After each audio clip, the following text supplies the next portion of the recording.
على أمور الدنيا والدين والصلاة والسلام على أشرف الأنبياء والمرسلين نبينا وحبيبنا محمد وعلى آله وصحبه أجمعين أما بعد. Yang kami hormati saudara takmir Masjid Agung Darussalam Purbalingga, yang kami hormati saudara hadirin dan hadirat jemaah Masjid Agung Darussalam Purbalingga. Pertama kita panjatkan syukur kehadirat Allah Subhanahu wa taala yang mana pada kesempatan malam hari ini di tengah cuaca yang cukup dingin ini, cukup sejuk ini, Allah Subhanahu wa taala izinkan kita untuk beribadah, untuk salat berjamaah di masjid yang mulia ini. Semoga amal ibadah yang kita lakukan tercatat sebagai pahala yang menjadi bekal kita nanti ketika Allah Ta'ala mempertemukan kita dengannya di hari kiamat kelak. Allahumma amin. Salawat dan salam semoga tercurah limpahkan kepada baginda Nabi Agung Muhammad sallallahu alaihi wasallam dan juga kepada keluarga, para sahabat dan mereka yang mengikuti dia hingga di akhirat ini. Bapak-bapak dan ibu-ibu hadirin rahimani wa rahimakumullah, pada kesempatan malam hari ini kami menggantikan Ustaz Roni yang seyogyanya beliau mengisi tetap di hari Sabtu qadarallahu wa masya'fa'al.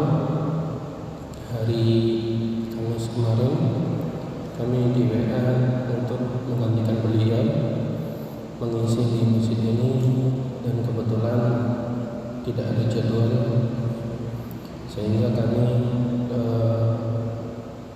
berkenan untuk mengisi kajian di malam hari ini di masjid ini. Adapun tema yang akan kita bahas adalah menyibak hakikat diri manusia. Hakikat diri manusia. Mengapa kita mengangkat hal tersebut? Karena sebagai seorang manusia yang punya mata sehingga melihat hal-hal yang indah, mendengar sehingga kita bisa mendengar pujian-pujian dari orang lain, berpikir sehingga manusia bisa memikirkan dan membandingkan diri dengan yang lainnya. Dengan segala instrumen tersebut, kemungkinan di antara kita, dan bisa dikatakan banyak di antara kita, yang lupa akan hakikat diri kita.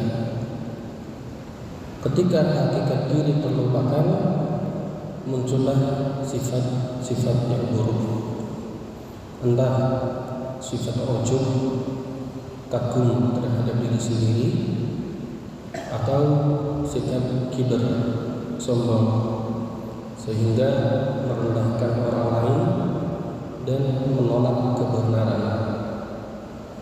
Oleh karena itu, pembahasan seperti ini bagi diri kita yang lupa hakikat diri kita perlu kita ulang-ulang supaya kita kembali menjadi makhluk yang merendah, makhluk yang memiliki sifat mulia berupa tawadhu, makhluk yang tidak lupa bahwa dirinya itu seorang manusia yang tercipta dari tanah yang hina, bukan merasa menjadi makhluk yang tanpa dosa seperti para malaikat.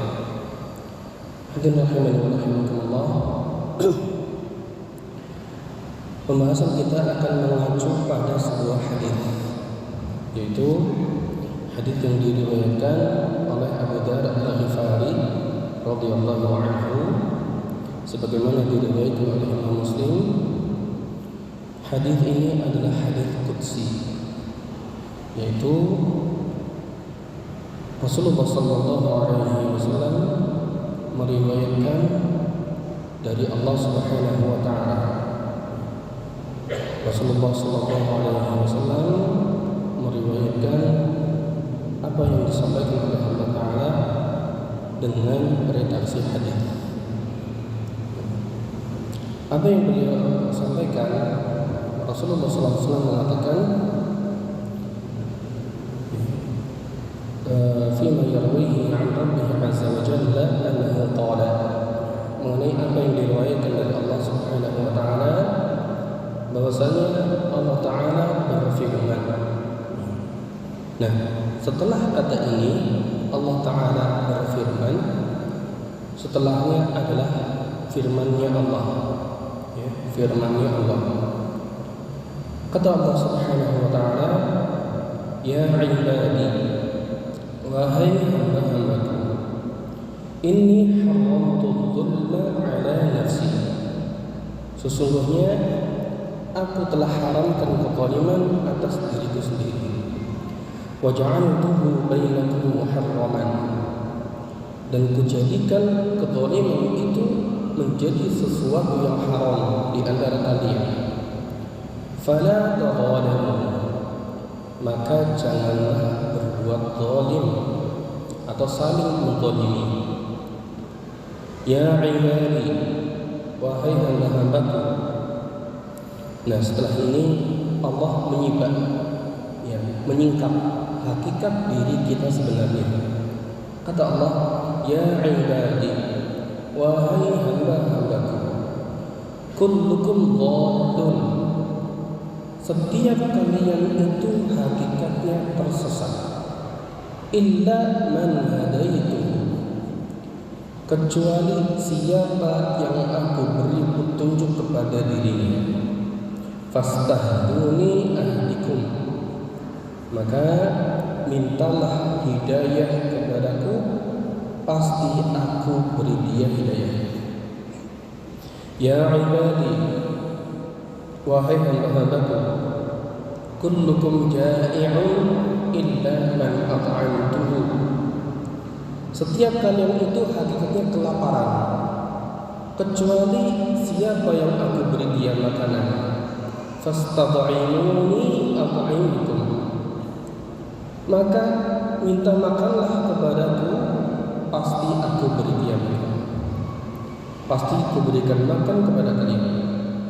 Ya ibadi, wahai hamba-hambaku, kullukum 'arin illa man kasawtuhu, setiap kalian itu hakikatnya telanjang, kecuali siapa yang aku beri dia pakaian.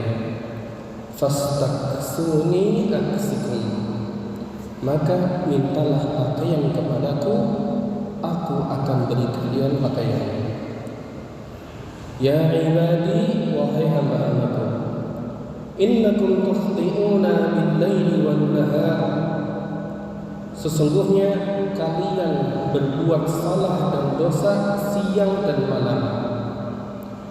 Wa ana aghfiru dzunuba jami'an, dan aku ampuni dosa-dosa kalian semuanya.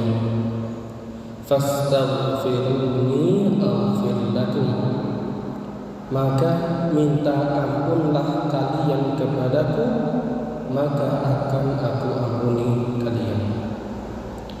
Ya ibadi, wahai hamba-hambaku, innakum lan tablughu dhurri fatadurruni, sesungguhnya kalian tidak akan bisa memberikan aku madarat sehingga aku mendapatkan madarat. Walan tablughu naf'i fatanfa'uni, dan kalian juga tidak bisa memberikan aku manfaat sehingga aku mendapatkan manfaat itu. Ya ibadi, wahai hamba-hambaku, law anna awwalakum wa akhirakum, seandainya dari awal diciptakan sampai terakhir diciptakan, wa insakum wa jinnakum, entah dari kalangan manusia maupun jin di antara kalian, kanu ala atqa qalbi rajulin wahidin minkum, semuanya itu berada pada keadaan ketakwaan makhluk yang paling bertakwa saat ini. Seandainya manusia atau jin. Yang pertama diciptakan oleh Allah, terus sampai akhir nanti manusia dan jin diciptakan, semuanya itu berada pada ketakwaan, seperti ketakwaannya para malaikat misalnya. Kata Allah Subhanahu wa taala, "Ma zada dzalika min mulki syai'an." Hal tersebut tidak memberi, tidak menambah kerajaanku sedikit pun. Ya ibadi, wahai hamba-hambaku, law anna awwalakum wa akhirakum wa insakum wa jinnakum, kalau seandainya manusia dan jin dari awal tercipta sampai akhirnya nanti, kanu ala afjari qalbi rajulin wahidin minkum, semuanya memiliki hati yang paling buruk, kekafiran yang paling kafir, kefasikan yang paling fasik, kefajiran yang paling fajir. Kata Allah Subhanahu wa taala, "Ma naqasa min dzalika min mulki syai'an." Hal tersebut tidak mengurangi kerajaanku sedikit pun. Ya ibadi, wahai hamba-hambaku, law anna awwalakum wa akhirakum wa insakum wa jinnakum qamu fi sa'idin wahidin, seandainya seluruh manusia dan jin dari awal diciptanya sampai akhir diciptanya, mereka berada di satu bukit atau satu lembah, fasa'aluni, dan mereka semuanya meminta kepadaku, fa'a'taitu kulla wahidin mas'alatahu, dan kuberikan semua permintaan yang diminta. Ma naqasa dzalika mimma 'indi, hal tersebut tidak mengurangi apa yang aku miliki. Illa kama yanqusul mikhyatu idza udkhila al-bahr, kecuali seperti apabila ada sebuah jarum dimasukkan ke dalam laut, lalu jarum itu diangkat, apa yang Allah berikan itu seperti air yang terdapat pada jarum tersebut. Dibandingkan dengan samudra, tentu lebih banyak yang ada di samudra. Ya ibadi, wahai hamba-hambaku, innama hiya a'malukum uhsiha lakum, sesungguhnya amal-amal yang telah kalian lakukan adalah milik kalian dan aku hitung-hitung untuk kalian.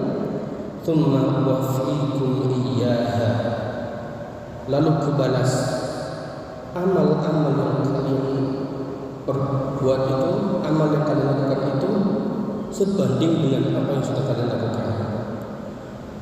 Faman wajada khairan falyahmadillah, maka barang siapa yang mendapatkan kebaikan dari apa yang dilakukan berupa amal soleh dan manfaat dari amal soleh itu, falyahmadillah, maka pujilah Allah Subhanahu wa taala atas karunia taufiknya itu.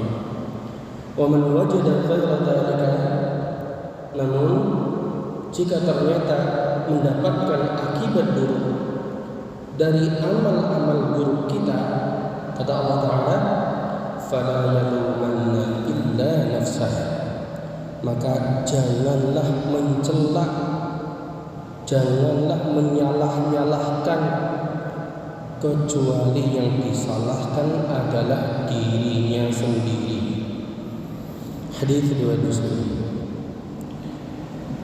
Hadirin rahimani wa rahimakumullah, hadis ini adalah hadis yang agung, sampai dikatakan oleh ahli hadis yaitu Imam Ahmad bin Hanbal huwa ashrafu haditsin li ahli Syam. Hadits ini adalah hadits paling mulia yang diriwayatkan oleh ahli Syam, ya, ahli negeri Syam. Dan hadits ini adalah hadits musalsal, ya. Hadits musalsal bil mankibain, ya. Jadi dalam jalur riwayatnya, perawi itu ketika menyampaikan hadits ini, mereka bertekuk di atas lutut mereka. Ya, setiap perawi meriwayatkan hadis ini mereka bertekuk lutut. Meriwayatkan hadis ini perawi selanjutnya bertekuk lutut. Itu yang namanya musalsal. Menyampaikan hadis dengan keadaan fisik sesuai dengan para perawi sebelumnya. Dan ini menunjukkan bahwa kandungan hadis ini adalah kandungan hadis yang begitu luar biasa. Ya, menyibak hakikat diri kita. Bersama dengan itu Allah sibak, ya, Allah perlihatkan secara jelas betapa agungnya Allah Subhanahu wa taala. Hadirin a'azzani Allah wa iyyakum. Di dalam hadis tadi terdapat banyak sekali faedah. Di antara faedah yang disebutkan oleh pensyarah hadis dan kami bawakan dari kitab Ad-Durarul Saniyah di Syarhi Al-Fawaid An-Nawawiyah karya Syekh Dr. Bandar Al-Hamdani rahimahullah hayatan wa mayyitan.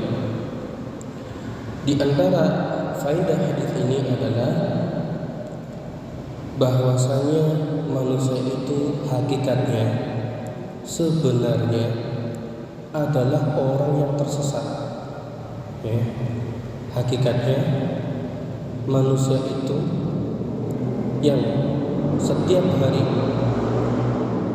berangkat ke masjid, setiap hari baca Al-Quran, setiap hari mungkin beramal saleh dengan sedekah. Hakikatnya mereka itu adalah orang-orang yang tersesat karena hidayah dari Allah saja. Ya. Hanya karena hidayah dari Allah, orang-orang yang harusnya tersesat itu bisa melangkahkan kaki ke masjid, bisa membaca Al-Quran, bisa menyedekahkan sebagian rezeki yang diberikan. Dan ini Allah nyatakan dalam hadis tadi dengan firman-Nya, ya ibadi kullukum dhallun illa man hadaituhu. Kata Allah Subhanahu wa taala, wahai hamba-hambaku, kalian itu tersesat. Kullukum dhallun illa istisna, kecuali man hadaituhu, kecuali yang aku berikan hidayah kepada dirinya. Ya. Dan ini bisa kita lihat manakala ada bayi yang baru lahir, mereka tentu tidak bisa langsung sholat, begitu kan ya? Yang bisa mereka lakukan apa? Nangis, minum, apa malah buang hajat, ya. Tapi mereka tidak bisa melakukan amal ibadah. Dan kata Allah Ta'ala, wallahu akhrajakum min butuni ummahatikum la ta'lamuna syai'an. Allah itu telah mengeluarkan kalian dari perut-perut ibunda kalian dalam keadaan apa? La ta'lamuna syai'an, tidak tahu apapun. Kemudian secara sadar atau tidak, di dalam perjalanan hidup kita bertemu dengan guru ngaji, bertemu dengan nasihat dari orang tua untuk sholat, melihat banyak orang masuk ke masjid untuk sholat, dan seterusnya. Kemudian Allah masukkan ke dalam hati kita apa? Hidayah. Ya. Dan yang paling penting Bapak Ibu yang kami hormati adalah menjaga fitrah seorang manusia. Menjaga apa? Fitrah. Karena kullu mauludin yuladu 'alal fitrah. Setiap manusia itu terlahir dalam keadaan apa? Memiliki fitrah. Fitrah ini yang dinamakan oleh sebagian psikolog pendidikan Islam itu sebagai karakter iman. Karakter iman ini yang membuat seseorang itu menerima sholat, menerima ngaji, menerima sedekah, menerima puasa. Tapi kembali lagi, hidayah itu bukan semua orang mendapatkannya. Hidayah itu tidak didapatkan oleh semua orang. Dan salah satu yang perlu kita syukuri, kita itu dapat hidayah. Hidayah tauhid, sehingga kita mengenal bahwasanya tiada yang berhak untuk disembah kecuali hanya Allah. Bulan Ramadan kita bisa berpuasa. Ketika adzan kita bisa wudu langsung masuk masjid untuk sholat. Ada mushaf Al-Quran kita baca, nikmati ayat-ayatnya meskipun nggak tahu maknanya mungkin. Karena dibandingkan dengan keadaan Abu Lahab, Abu Jahal, mereka sudah hidup sezaman dengan Nabi, sekotak dengan Nabi, melihat sosoknya Nabi, mendengar ucapannya Nabi, bisa berdialog dengan Nabi, tapi Allah Ta'ala biarkan mereka dalam apa? Kesesatan. Dan sementara kita alhamdulillah, dan ini yang perlu kita jaga. Ya. Namun manakala kita sudah berada di atas hidayah ini, bukan berarti kita sudah cukup Bapak Ibu. Kita masih butuh hidayah. Supaya apa? Supaya istiqomah. Oleh karena itu Allah Ta'ala katakan fastahduni, maka mintalah hidayah kepadaku. Jadi meskipun kita sudah sholat, sudah taat sama Allah, kita masih perlu hidayah. Membaca doa hidayah, membaca doa minta hidayah, itu wajib apa enggak Bapak Ibu? Wajib ya. Buktinya apa? Buktinya adalah firman Allah di dalam Al-Quran surat Al-Fatihah, dan itu maknanya doa yaitu apa? Ihdinas siratal mustaqim, tunjukilah kami jalan yang lurus. Minta hidayah. Lagi sholat loh, lagi taat, mintanya hidayah. Kalau enggak membaca ayat tersebut, sholatnya tidak sah. Kalau sholatnya tidak sah, berarti orang sholat. Kan begitu ya? Saking pentingnya masalah minta hidayah, sampai-sampai wajib dibaca 17 kali dalam sehari. Dan ini menekankan bahwa kita jangan sampai terkena gurur, ya, ketertipuan. Aku kaya bendina wis sedekah atusan ewu, ya. Wingi kurban kaya wis kaseton, ya. Aku wis maca Quran khatam bola-bali masih bulan Ramadan lewat, ya aku wis khatam bola-bali. Alhamdulillah jika bisa melakukan itu, tapi jangan sampai merasa akan selamat, ya. Karena banyak orang naudzubillah min dzalik terlihat baik semasa hidupnya, tapi ternyata di akhir kehidupannya dicabut hidayahnya, masuk ke dalam neraka. Naudzubillah min dzalik. Artinya kita belum punya kepastian masuk surga gitu. Kita belum punya kepastian masuk surga, dan kita belum punya kepastian jauh dari neraka. Kita masih butuh hidayah kepada Allah Subhanahu wa Ta'ala. Baik, yang kedua Bapak Ibu yang hormati, di antara faedah, ya, atau penyingkapan hakikat diri manusia di dalam hadis ini adalah bahwa diri kita itu sejatinya adalah orang-orang fakir. Ya, kalau tadi kita kurang di dalam masalah batin hati, yang kedua hakikatnya kita itu kurang di dalam masalah lahiriah kita, masalah fakir, fakir harta. Sehingga Allah katakan kullukum ja'i' kullukum 'arin. Setiap kalian itu hakikatnya orang yang sedang kelaparan. Dan setiap kalian itu hakikatnya orang yang sedang apa? Telanjang. Makanan yang kita dapatkan hari ini, pakaian yang kita pakai saat ini, itu bukan karena kehebatan kita, tapi itu semuanya adalah rezeki dari Allah Subhanahu wa ta'ala. Sehingga Allah katakan illa man at'amtuhu, kecuali yang aku beri dia makan. Dan kata Allah illa man kasautuhu, kecuali yang aku beri dia pakaian. Sudah bersyukur Bapak Ibu? Sudah bersyukur sudah dapat makan hari ini? Alhamdulillah. Sudah bersyukur kita punya pakaian? Alhamdulillah. Jadi hakikatnya kita ini sejatinya kalau nggak diberi rizki, kita sama dengan mereka yang ada di kolong jembatan. Kita masih sama dengan mereka yang nyuwun sewu ini sedang dalam jelek-jelekan ya. Kalau malam-malam harus kemana-mana ya, cari rongsok ya. Kalau nggak diberi rizki oleh Allah, kita nggak punya rumah.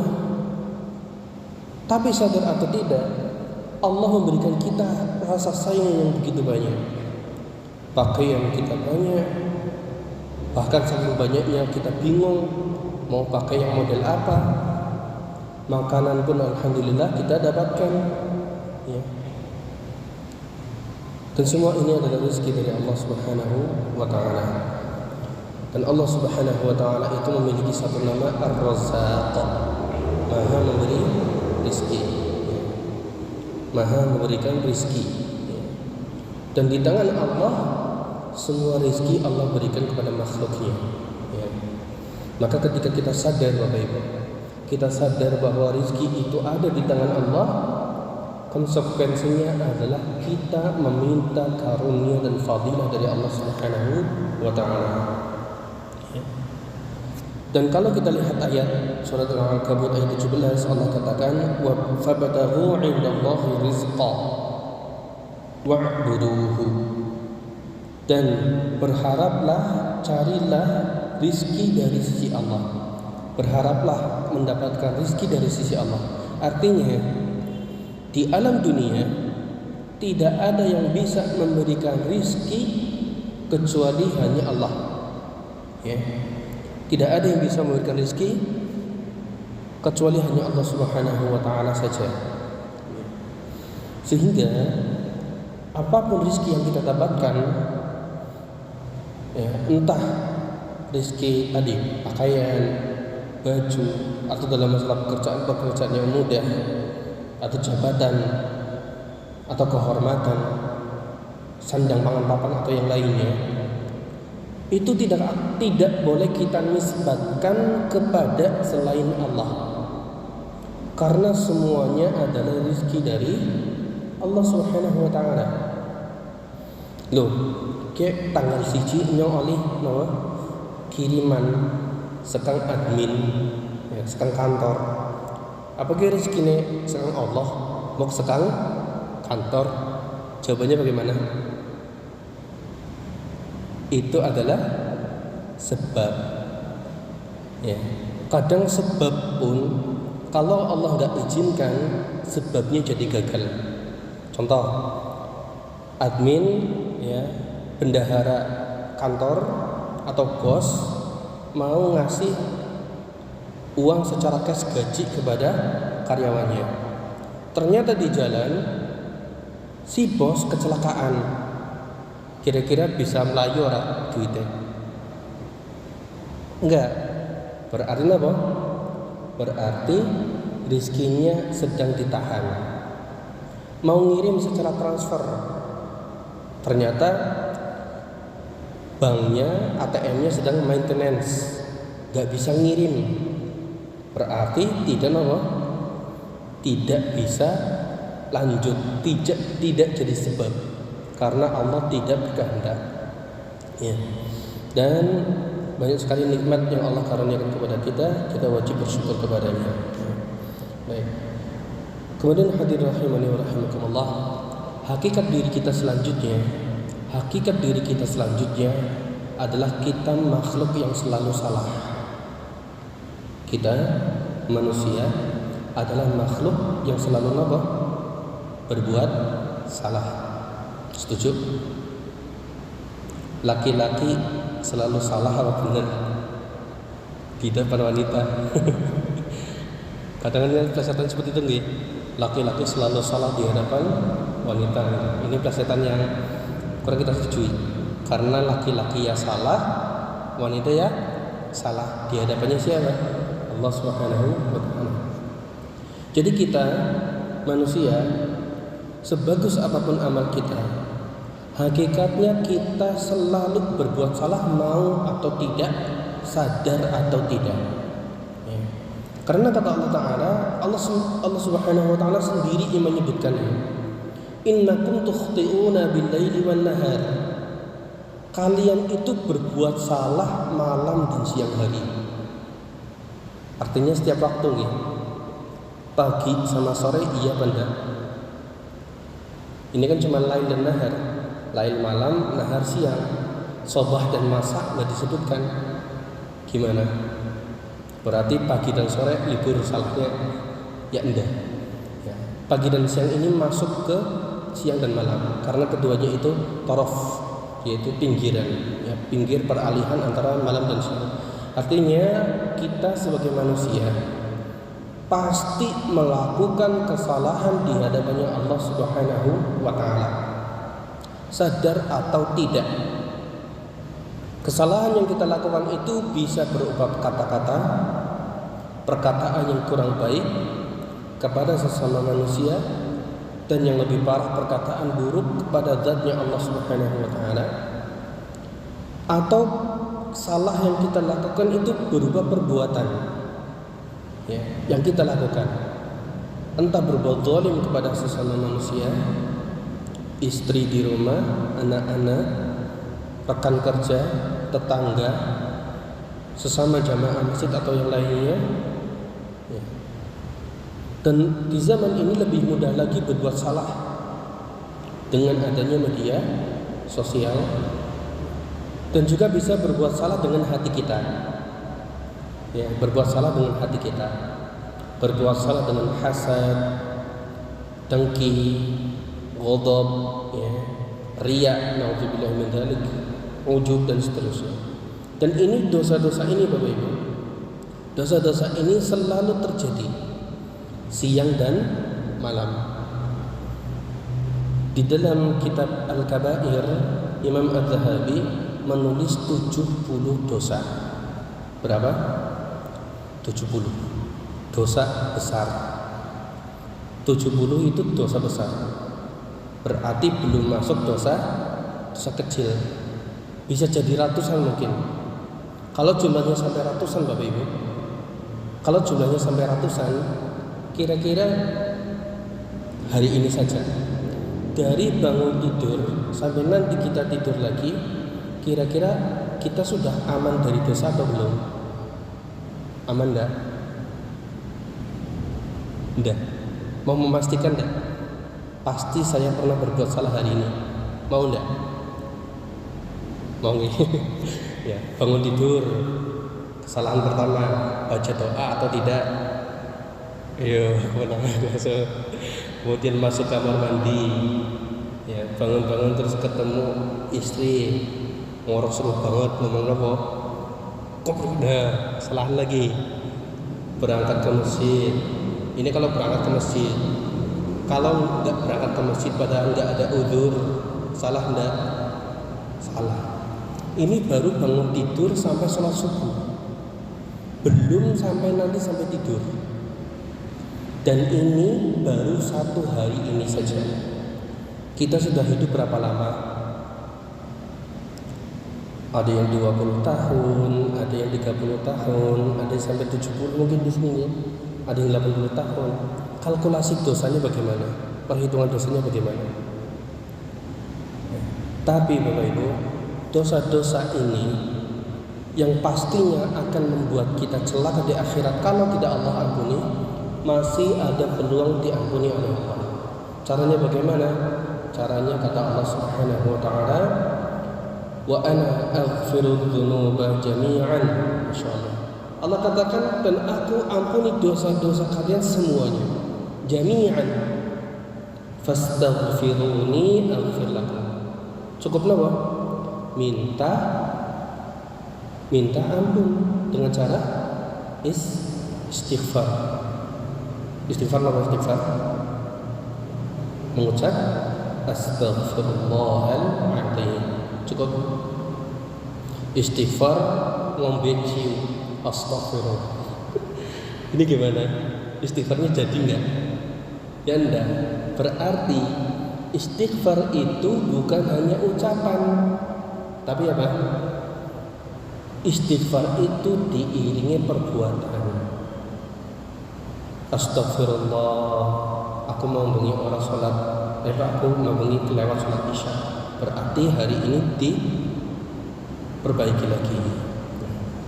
Sudah istighfar, sudah bertekad, sudah tidak melakukannya, tapi masih ada keinginan melakukan dosa yang sama.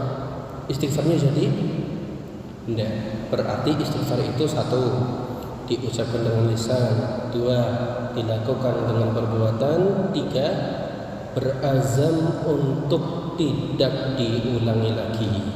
Ya.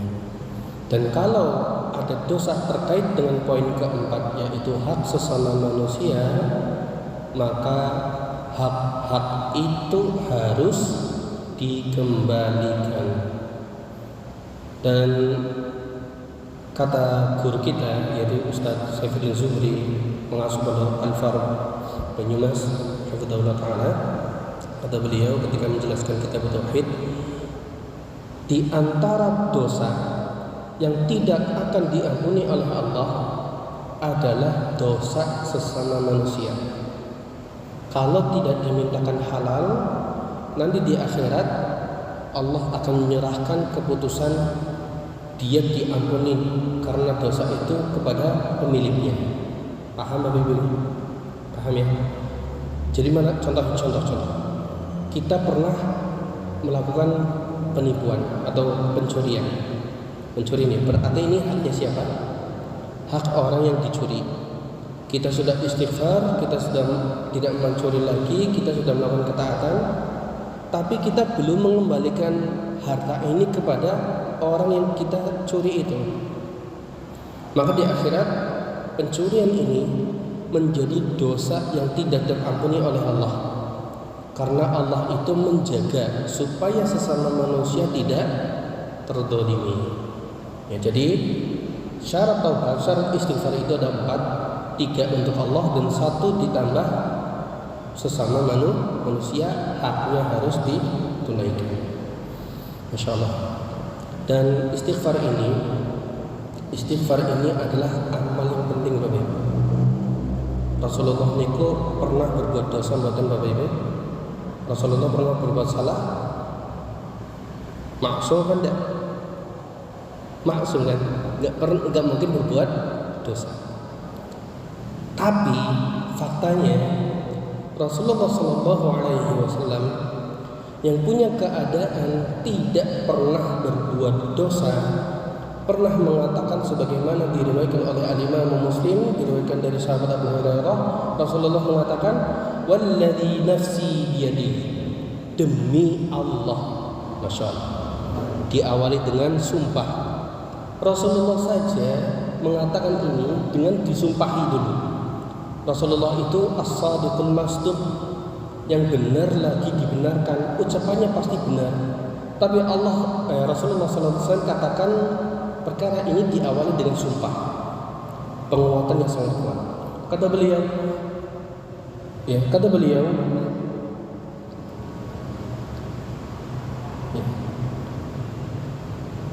beliau sallallahu alaihi wasallam, "Law lam tudnibu la dhahaballahu bikum." Seandainya kalian tidak berbuat dosa, maka Allah Subhanahu wa taala wala jaa biqaumin yudnibuna fayastaghfiruna Allah, maka Allah akan mendatangkan sebuah kaum yang mereka itu berbuat dosa, lalu Allah dan mereka meminta ampun kepada Allah, fayaghfir lahum, Allah pun mau ampuni mereka. Dan di dalam hadis yang lain Rasulullah sallallahu alaihi wasallam katakan, inni la astaghfirullah fil yawmi wal lailah 70 marrah. Aku meminta ampun kepada Allah 70 kali dalam sehari.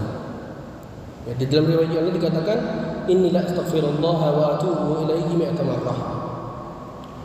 Aku beristighfar kepada Allah wa atubu ilaihi, dan bertaubat kepadanya dalam sehari itu 100 kali. Siapa ini yang berkata seperti ini? Nabi kita yang maksum, tak pernah melakukan dosa, yaitu Nabi Allah Muhammad sallallahu alaihi wasallam. Dalam sehari itu bertaubat dan beristighfar berapa? 100 kali. Pantas siapa kita sama beliau? Pantas apa? Lebih pantas kita, ya. Maka istighfar